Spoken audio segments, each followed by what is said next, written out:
Oke. Ini masih berkenaan dengan sengketa yang terjadi di desa Kelatakan, Kecamatan Bukit, Kabupaten Situbondo ya. Oke. Terkait TKD. Bagaimana sih pelaporan yang dikawal oleh kami? Oke, terima kasih kepada Arjuna News. Saya ingin menjelaskan ya, berkenaan dengan permasalahan tanah di Desa Kelatakan yang diklaim atau dianggap sebagai tanah los desa. Jadi saya sebagai kuasa hukum dari klien saya, Pak Tolas, ingin menegaskan begini, bahwa tanah yang dimaksud itu bukanlah tanah los desa, melainkan tanah hak yayasan. Jadi tanah hak yayasan itu adalah tanah turun-temurun gitu loh, yang belum pernah dikonversi, beralih atau dirubah, atau belum pernah dilakukan penyertifikatan. Istilahnya tanah babatan gitu. Bukan tanah babatan, tanah hak yayasan. Jadi tanah hak yayasan, ya, betul. Jadi tanah hak yayasan itu memang di Karawangan berbentuk ada nomor petoknya, ada persilnya, luas dan segala macam yang ada atas nama orangnya itu loh. Oke, kronologinya gimana? Jadi kronologinya begini, bahwa tanah sebagaimana dimaksud dalam petok 704 itu ada namanya. Itu induknya, petok yang pertama atas nama Mudahri Adam. Mudahri Adam itu selain meninggalkan 2 orang anak bernama Ru'yat dan Hadijah, dia juga memiliki sebidang tanah seluas 973 desiare, katakanlah 9.000 sekian. Kemudian diwariskan kepada 2 orang anak, yang pertama Ru'yat, yang kedua Hadijah. Hadijah ini adiknya. Yang ke Ru'yat seluas 487, yang ke Hadijah 486. Nah, bagian yang ke Hadijah atau ahli waris yang ke Hadijah inilah yang kemudian dijual kepada klien saya atas nama Pak Tolas. Begitu loh. Bukan istilahnya katanya Kades itu menjelaskan bahwa itu tukar guling. Oh, tidak benar itu. Gimana sih?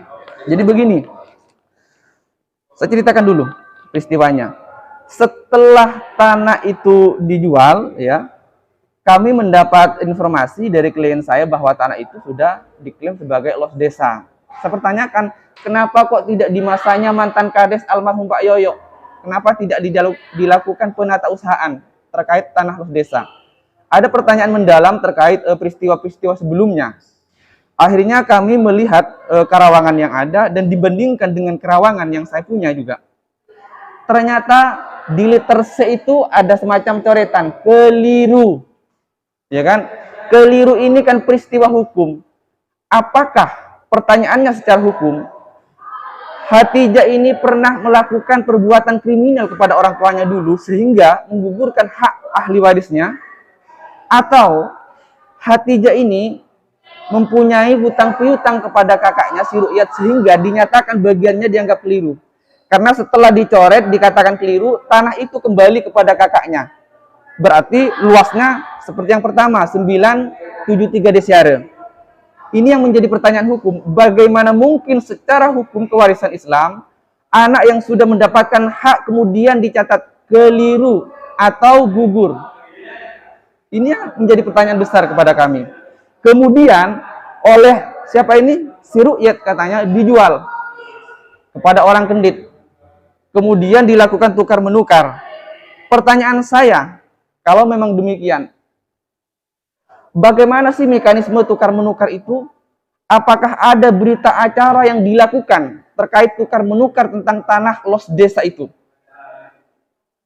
Berbicara tentang peralihan atau tukar-menukar itu memang diatur di dalam Perda Kabupaten Situbondo. Bagaimana peralihan atau tukar-menukar atau sewa-menyewa tentang tanah los desa.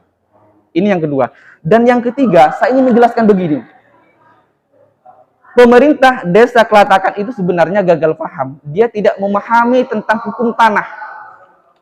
Saya katakan begini, waktu dia memasang papan di lokasi tanah klien saya, di papan dikatakan bahwa ini adalah tanah aset Desa Kelatakan gitu loh.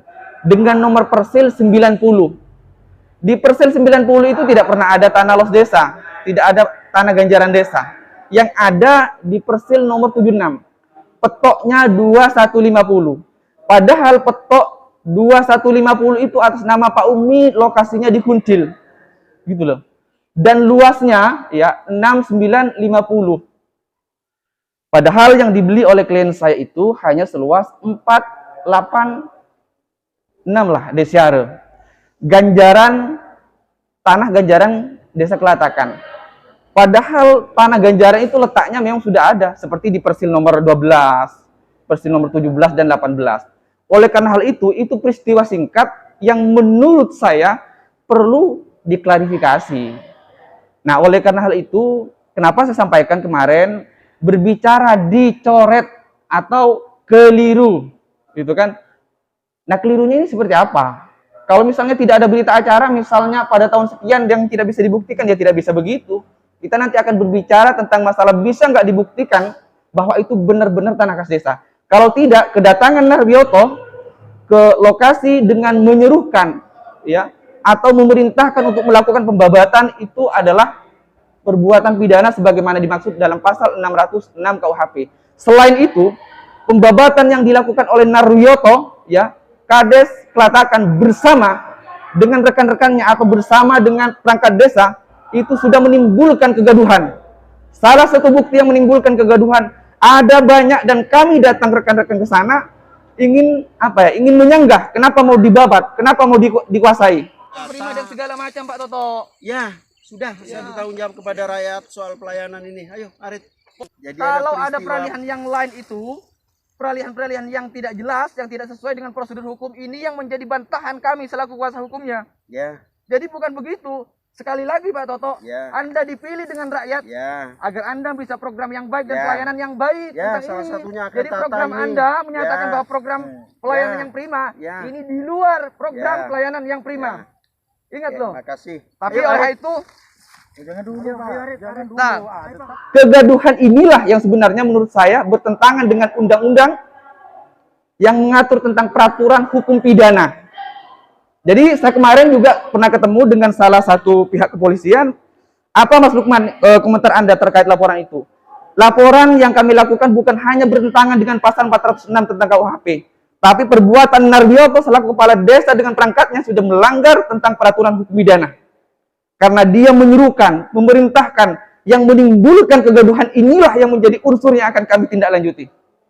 Atas dasar inilah akhirnya menjadi laporan itu. Akhirnya menjadi laporan. Dan kami tidak akan berhenti di sini. Kami siap dikonfrontasi, diadu dengan Narbiyoto. Baik di depan bupati, di DPRD, di desa Kelatakan maupun di kecamatan. Kapanpun siap kami. Kami tantang Narbiyoto itu.